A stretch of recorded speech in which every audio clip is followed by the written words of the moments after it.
Haleluya. Na kusalimu katika jina la ajabu la Bwana Yesu Kristo.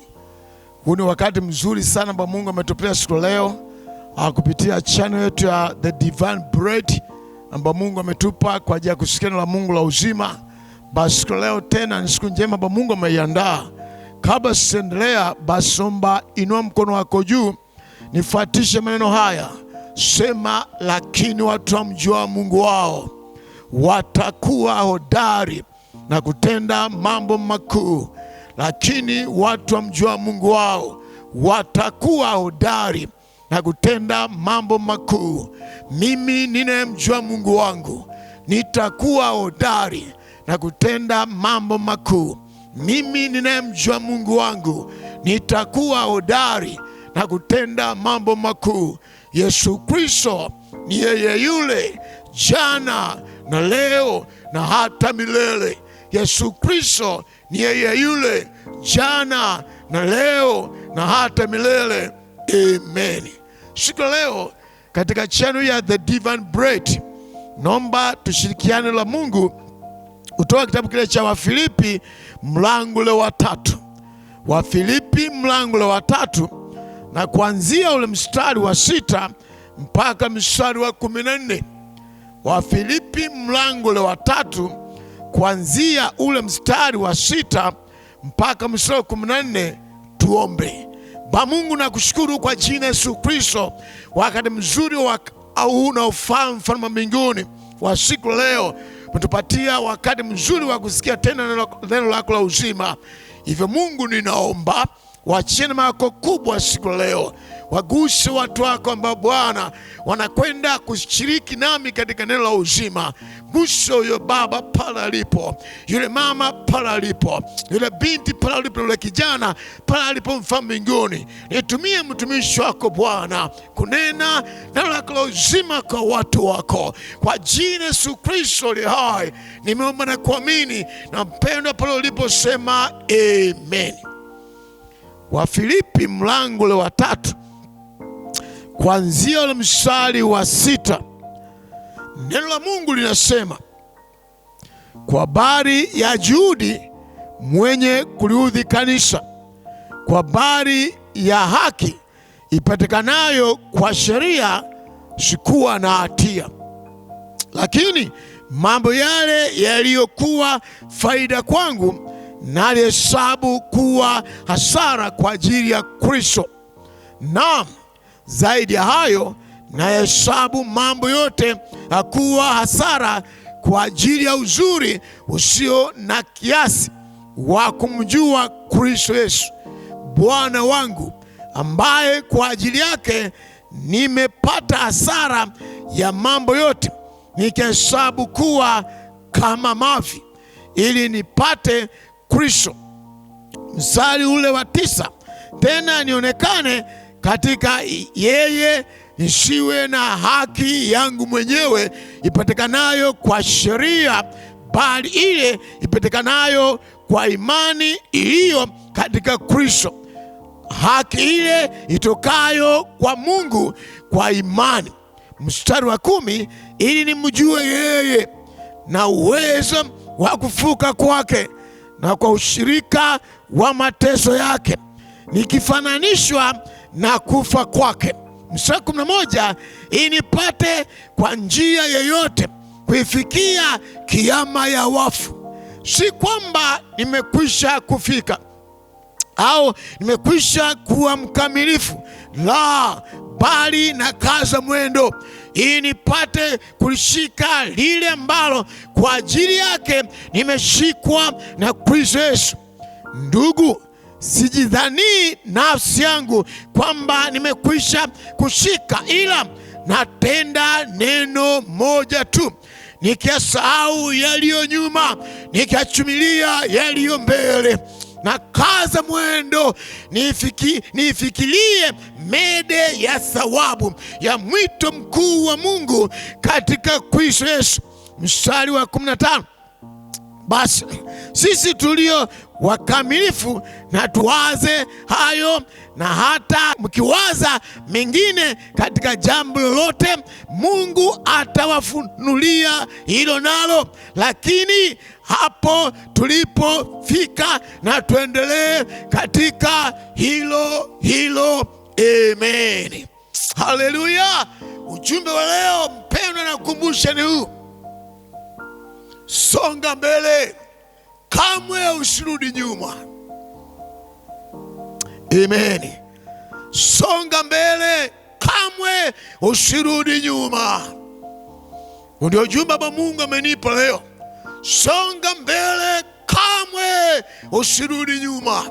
Wewe baba, wewe mama, wewe binti, wewe kijana, tokea siku ile ulipompokea Yesu Kristo kwa Bwana na Mwokozi maisha yako, nataka nikwambie umeanza safari, na safari ni njema, safari ni nzuri, safari ya pekee ya wito mkuu wa Mungu. Naomba uelewe, tokea siku ile uliposema ndio kwa Bwana, tokea siku ile ulipompatia Kristo maisha yako, nataka nikwambie umeanza safari isiyo ya kawaida, safari ya pekee ya milele. Nami nakwambia leo, songa mbele, kamwe usirudi nyuma. Haleluya. Amen. Safari ina milima na mabonde. Safari ya kwenda mbinguni ina milima na mabonde, ina majira mbalimbali, ina mapito mbalimbali. Yako mawimbi, naam, ziko tambarare pia. Yako machungu, ndio. Yako mengine ya kufurahisha. Lakini sikiliza mpendwa, naomba uelewe, songa mbele, kamwe usirudi nyuma. Nampenda Mtume Paulo anaponena kupitia hii waraka kwa Wafilipi, ule mstari wa 6, anaeleza habari za maisha yake kabisa, yale yaliyopita. Najua Paulo alikuwa mtu ambaye alikuwa msomi wa Kiebrania. Paulo alikuwa mtu ambaye alitesa kanisa. Paulo alikuwa mtu ambaye alifanya mambo mengi ya kumchukiza Bwana. Wote mnajua katika Matendo ya Mitume mlango wa 9, alipokuwa amepewa barua na wakuu wa makuhani, ameenda kule Dameski, Syria, ili akamata Kristo, alikutana Bwana, alikutana Yesu Kristo. Misi Mungu alikutana wewe kwa njia gani? Misi historia ya maisha yako unajua wewe. Wewe baba unajua historia yako. Wewe mama unajua Mungu alikokutoa. Wewe kijana unajua Kristo amekutoa wapi, amekutana wewe namna gani. Lakini Bwana amenipa ujumbe huu: songa mbele, kamwe usirudi nyuma. Najua yako mambo unayopitia hata wakati kama huu. Yawezekana hata roho yako imeinama, iko milima. Yako mambo yanakuchanganya, yanakukatisha tamaa, yanakuvunja moyo. Umefika mahali unaonekana kwamba unakumbana mlima mkubwa na ukuta kubwa, umevunja moyo. Sikia, Bwana ananena na wewe, songa mbele. Mstari wa 6 unasema hivi: naam, kwa habari ya juhudi mwenye kuliuzi kanisa kwa habari ya haki ipatikanayo kwa sheria, sikuwa na hatia. Naona alikuwa na juhudi zake. Huyu ndio Mtume Paulo. Nimewaambia alikuwa amepewa barua na wakuu wa makuhani ili aende wakamate kanisa Kristo, alifunge na kuwatesa, kuweka ndani. Alifanya mambo hayo. Ndio maana sasa kwa habari ya juhudi, alikuwa na juhudi ya kuruzi kanisa. Misi wewe mpendwa, historia yako inasemaje? Historia yako ina mambo gani? Ulifanya mambo gani? Nisikilize mpendwa, leo Bwana ananena na wewe. Acha yale ya zamani yamepita. Hata kama ulifanya machukizo kiasi gani, mabaya mno, hata kama ulifanya tukio kubwa sana, sikia, Mungu ananena wewe leo, hayo yote yamepita. Songa mbele katika Yesu Kristo. Songa mbele katika Bwana. Mpendwa, songa mbele katika Bwana.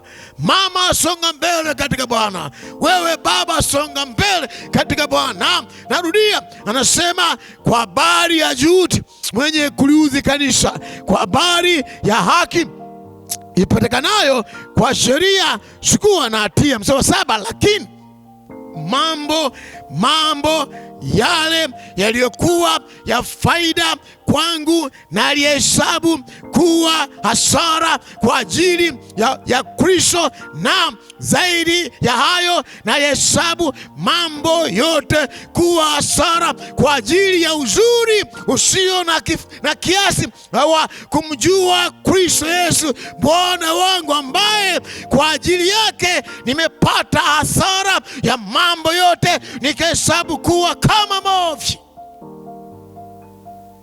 Amen. Uzuri ulio ndani ya Yesu Kristo huwezi kulinganisha na jambo lote lile.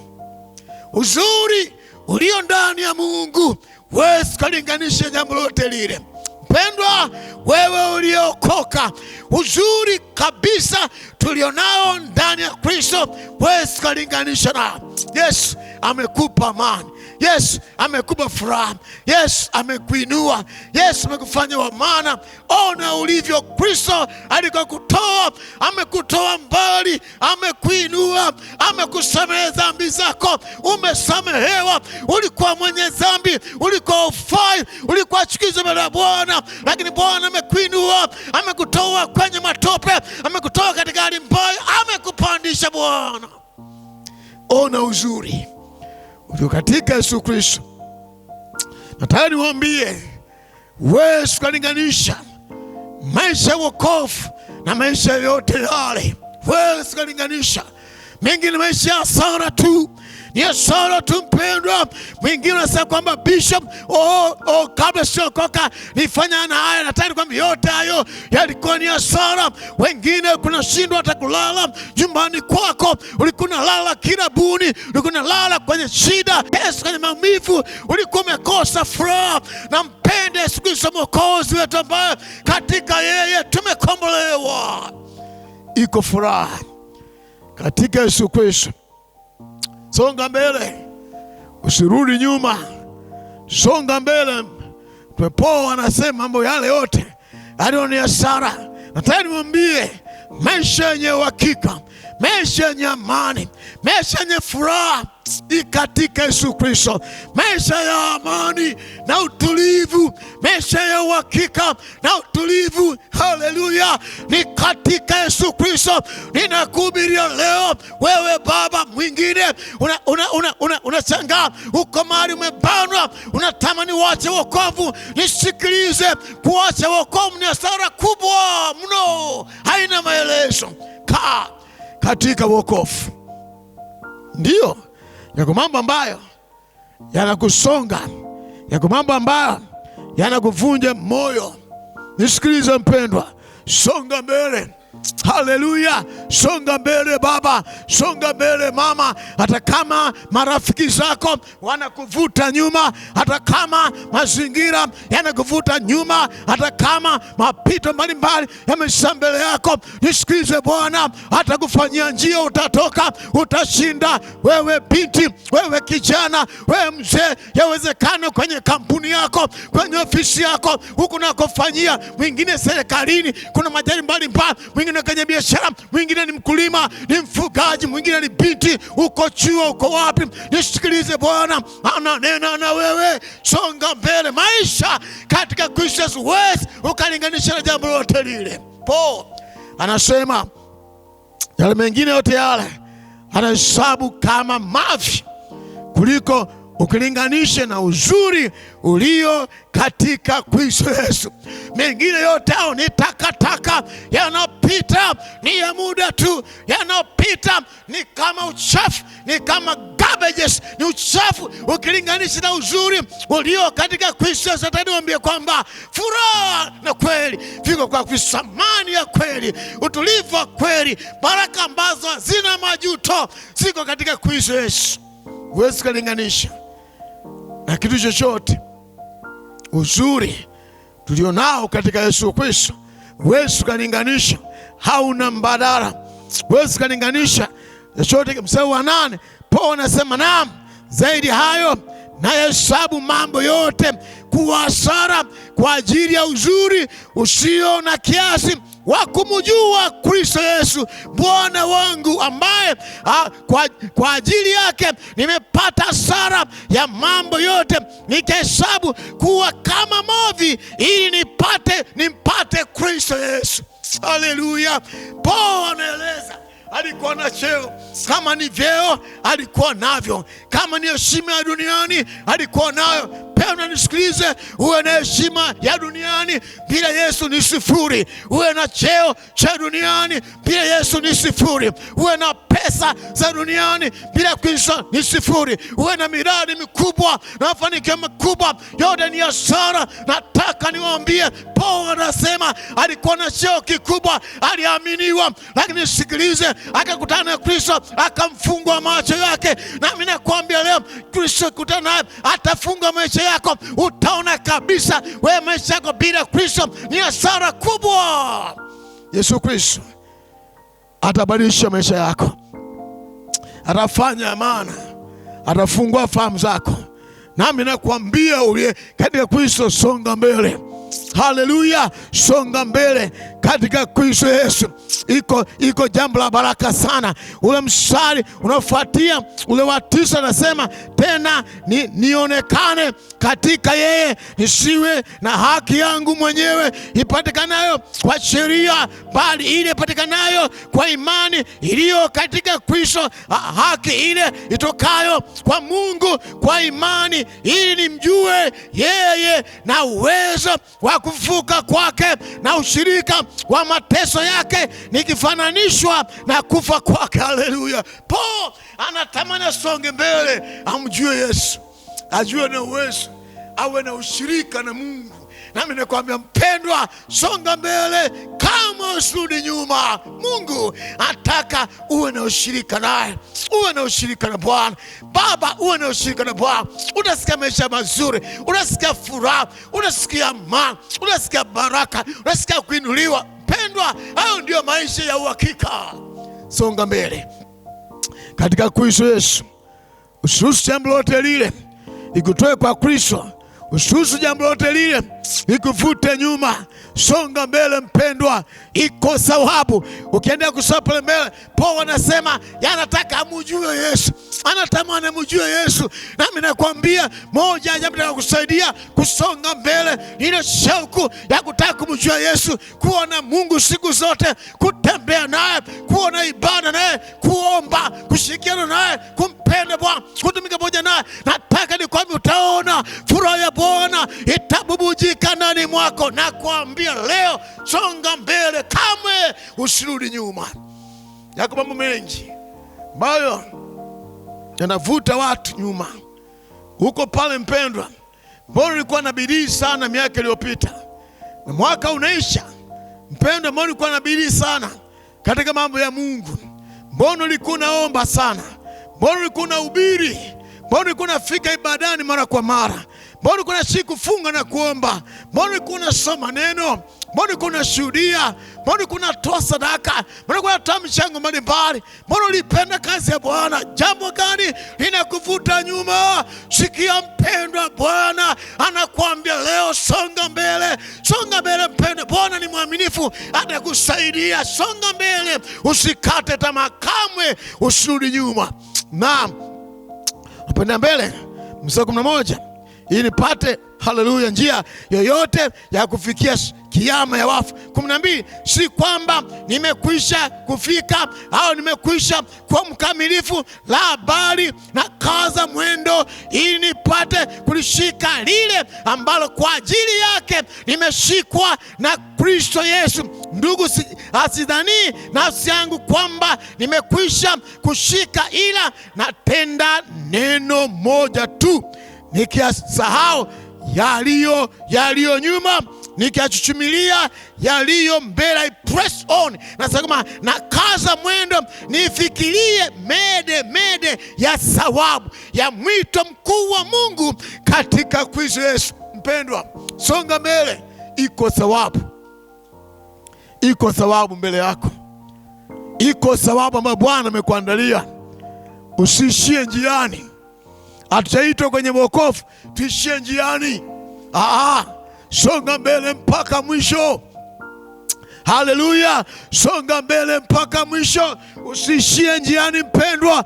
Baba, mama, usiishie njiani. Bwana amejua iko sababu mbele yako. Paul anasema anachofanya, anasahau mambo yote, anakaza mwendo, anasonga mbele, anatia juhudi. Nami nakwambia leo, kaza mwendo, tia juhudi katika mambo ya Mungu, tia juhudi. Nimesema kwenye ibada, tia juhudi kwenye maombi, tia juhudi maisha matakatifu, tia juhudi katika huduma mbalimbali, tia juhudi mpendwa. Amuka, fanya tena, sababu yako iko mbele yako. Bwana amekuweka taji kwa meza uso wako, iko mbele yako mpendwa. Umefanya mengi kwa ajili ya Bwana, usikate tamaa. Songa mbele, songa mbele kanisa, songa mbele mama, songa mbele baba, songa mbele kijana. Mungu aliyekuita ni mwaminifu sana. Iko sababu kwa ajili yako. Bwana ni mwaminifu kwa ajili ya watu wake, na mkono wake si mfupi hata leo. Anatenda miujiza na kutana na watu wake. Yeye aliyemshika Paul, yeye ndiye ambaye anashika maisha yako. Yeye ambaye alimuinua mtume Paul, yeye ndiye ambaye atakuinua. Nataka nikwambie, songa mbele. Mbele yako iko sababu ambayo Bwana yeye amekuitia. Lakini pia nakwambia songa mbele. Kwa nini? Kwa sababu bado ile kazi, ile jukumu ya wito wako bado haijakamilisha. Songa mbele mpendwa, nisikilize mpendwa, ile kazi yako bado iko mbele yako. Songa mbele, timiza jukumu la Mungu katika maisha yako. Usikate tamaa, usivunjike moyo, usiache, maana Mungu ni mwaminifu, anakuwazia mema, anakupenda. Paul anajua iko thawabu. Nami nakwambia leo, utumishi wetu kwa Mungu sio bure. Utumishi wako mama kwa Mungu sio bure. Utoaji wako kwa Mungu sio bure. Maombi yako unayofanya kwa Bwana sio bure. Haleluya. Unatoka na kwenye huduma mbalimbali sio bure. Utumishi wako kanisani sio bure. Kuhubiri injili kwako sio bure. Kumtumikia Bwana sio bure. Jisikilize, Bwana ana neno na wewe. Iko thawabu mbinguni inakusubiri wewe. Jisikilize, Bwana amekuandalia. Tumepoa nasema amekuandalia taji. Nami nakwambia leo Bwana amekuandalia taji. Ziko thawabu kwa ajili ya watu wa Mungu. Hivyo usikate tamaa, songa mbele katika utumishi wako. Haleluya. Unajua ndio nikwambie, maadamu uko bado uko hai, ina maana bado una fursa ya kumtumikia Bwana. Yale uliyofanya jana sio ndio mwisho. Bado yako kwamba Mungu anataka akutumie. Haleluya. Yao unasema, oh bishop, Mungu anitumia kufanya hii na lile. Hayo ni mwanzo tu, bado yamkini hata nusu hujafikia yale ambayo Bwana anataka kutumie. Songa mbele. Usiambie bishop, mbona nina miaka mingi, nimekuwa msimu mzee. Nataka nikwambie, maana bado uko hai, ina maana bado unayo fursa kufanya. Wewe baba, wewe mama, songa mbele katika utumishi wa Bwana amekuitia. Bado kazi yako haijafika, bado hujafika ule mstari wa mwisho kuondoka hapa duniani. Bado hujafika ule mstari wa mwisho, endelea mbele mpaka unyakuliwe au uitwe kwenda mbinguni. Songa mbele. Nampenda mtu mmoja katika kitabu cha Joshua, nimalizie pale. Joshua mlango wa 14. Yuko mtu mmoja pekee sana anaitwa Caleb. Joshua mlango wa 14 pale. Kwa dakika ambazo zimebakia, Joshua mlango wa 14 pale. Yuko mtu mmoja pekee sana ambaye aliamua kusonga mbele bila kukata tamaa mpaka pale kile ambacho Bwana alikuwa amemwahidia. Haleluya. Ile Yoshua mlango wa 14 ule mstari wa 6, na Bwana anasema, wakati huo wana wa Yuda wakamkaribia Yoshua hapo Gilgali, na Kalebu mwana wa Yefune huyo Mkinenzi akamwambia, wewe wajua hilo neno Bwana alilomwambia Musa huyo mtu wa Mungu katika habari zangu na katika habari zako wewe tulipokuwa katika Kadeshi Barnea. Mimi nilikuwa mtu wa miaka 40 umri wangu hapo Musa mtumishi wa Bwana aliponituma niende kutoka Kadesh Barnea ili kuipeleleza hiyo nchi. Nami nilimletea habari tena kama ilivyokuwa ndani ya moyo wangu. Mstari wa 8, lakini wale ndugu zangu waliokwea kwenda pamoja nami waliyeyusha mioyo ya watu, ila mimi nilimfuata Bwana Mungu wangu kwa utimilifu. Mstari wa 9, kisha Musa akaniapia siku hiyo akasema, hakika hiyo nchi ambayo miguu yako imekanyaga itakuwa ni urithi kwako wewe na kwa watoto wako milele, kwa sababu wewe umemfuata Bwana Mungu wako kwa utimilifu. Mstari wa 10, sasa basi angalia, yeye Bwana ameniweka hai kama alivyosema, miaka hii 45 tangu wakati huo Bwana alipomwambia Musa neno hilo, wakati Israeli walikuwa enenda barani. Na sasa tazama, hivi leo nimepata miaka 85 umri wangu. 11, hata sasa mimi nina nguvu zangu hivi leo kama nilivyokuwa siku hiyo Musa aliponituma, kama nguvu zangu zilivyokuwa wakati huo, na nguvu zangu ndivyo zilivyo sasa, kwa vita na kwa kutoka nje na kuingia ndani. Basi na sasa unipe mlima huu ambao Bwana alinena habari zake siku hiyo, kwani wewe ulisikia siku hiyo jinsi Waanaki walivyokuwa huko na miji ilivyokuwa mikubwa yenye boma. Yamkini yeye Bwana atakuwa pamoja nami nitawafukuza watoke nje kama Bwana alivyonena.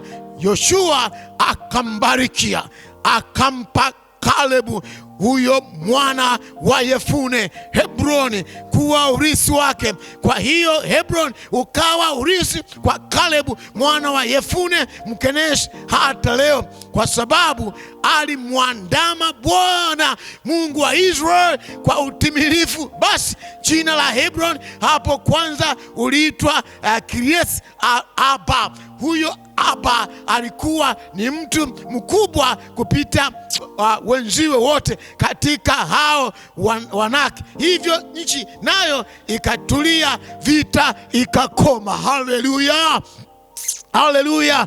Napomalizia, nampenda huyu Kalebu, nampenda Kalebu alitembea kwa utimilifu mbele ya Bwana. Unaposonga mbele katika Bwana, iko mede ya thawabu ya wito mkuu. Kalebu alimtii Bwana, alitembea na Bwana, aliamini maneno ya Bwana, aliamini ahadi za Bwana. Walipofika ile nchi ya Kanaani, akamwambia Joshua, hata kama nina miaka 85, lakini nakumbuka yale Musa alioniambia nikiona miaka 40, imepita miaka 45, bado nina nguvu, bado naweza nikaenda vitani, nikatoa ile miliki yangu. Nisikilize, songa mbele, usikurudi nyuma. Songa mbele, usikate tamaa. Songa mbele, mwamini Bwana. Songa mbele, thawabu yako iko mbele yako. Songa mbele, maana bado kazi iliyokuitia Bwana iko mbele yako. Songa mbele, maadamu bado uko hai. Songa mbele, iko thawabu mbele ya Bwana. Usirudi nyuma. Bwana aliyekuita amekuandalia thawabu kubwa mbinguni. Bwana aliyekutenga amekuandalia thawabu kubwa mbinguni. Uko pale mpendwa, mimi nakwambia leo Bwana ananena na wewe mwenye ukata tamaa. Acha, songa mbele katika Bwana. Songa mbele, thawabu yako mbele yako. Haijalishi na umri gani. Kalebu ana miaka 85, anaamua kusonga mbele, maana mission yake ilikuwa bado hajaikamilisha. Anasema Bwana atatoka nami, nitakwenda piga vita na nitarudi. Songa mbele mpendwa. Endelea kutimiza jukumu la Mungu katika maisha yako. Haijalishi na miaka mingapi, haijalishi imebaki siku ngapi, muamini Bwana. Hivyo napokwenda kumalizia, nataka nikuombee ili Mungu achie neema kubwa juu yako ya kusaidia usonge mbele. Pale ulipo, muamini Bwana anaenda kuachilia neema kubwa juu yako. Siko ndoto za kimungu, yako maono ya kimungu ambayo Mungu amekupa. Bwana achilie uwezesho wa pekee, akusaidia kuwezeshe, maana ni mwaminifu. Baba Mungu, ninaomba katika jina Yesu Kristo aliye hai, kila mmoja ambaye ameungana nami katika channel the Divine Bread amesikia neno lako la uzima toka kwako Bwana. Ninamwombea huyo baba, gusa maisha yake, mpe neema ya kusonga mbele. Roho ya kukata tamaa toka, roho ya kurudi nyuma toka, roho ya hofu toka, roho ya woga toka. Ninawaombea watoke Bwana, wakatimize makusudi ya kimungu katika maisha yao. Huyo binti, huyo kaka, huyo mama, huyo baba, Bwana namwombea. Uliyemwinua Kalebu licha kwa miaka 85 akatoka akaenda akatimiza jukumu lako Mungu katika maisha yake. Ninawaombea watu wako leo, achilia neema hiyo kusonga mbele. Mtume Paul alisonga mbele. Ninamwombea kila mmoja, roho ya kurudi nyuma toka, kukata tamaa toka, kupua kiroho toka, kuvunjika moyo toka. Bwana ninaombea watu wako, achilia roho ya uamsho, kila mmoja akatimize kusudi lako Mungu katika maisha yake.